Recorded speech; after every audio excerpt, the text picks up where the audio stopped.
তোমারে কিন্তু আল্লাহর কাছে ফিরতে হবে। সুস্থ থাকো আর অসুস্থ হও, সুখে থাকো আর দুঃখে থাকো, আনন্দ থাকো আর বেদনায় থাকো, অসুস্থ থাকো আর সুস্থ থাকো, 3 বেলা ঠিক মতো খাও কিংবা না খাও, প্রতি মুহূর্তেই একথা মনে রেখো, তোমাকে কবরে যেতেই হবে, তোমাকে ফিরতেই হবে, ফিরতেই হবে আমি আল্লাহর কাছে। ওয়া ইলাইহি তুহশারুন ওয়া ইলাইহি তুরজাউন ওয়া ইলাইহিল মাসির, ইলাইয়াল মাসির, ইলাল্লাহি মারজিউকুম জামিআ ওয়া আন্নাকুম ইলাইনা লা তুরজাউন। এই আয়াতগুলোর অর্থ এক, ফিরতে হবে, ফিরতে হবে, ফিরতে হবে। বান্দা আমার কাছে আসতে হবে, আসতে হবে।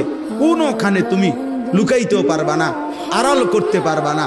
পৃথিবীর সবচেয়ে গোপন ঘরে গিয়েও মৃত্যু থেকে তুমি বাঁচতে পারবা না। 7 তবক জমিনের নিচে গিয়েও বাঁচবে না।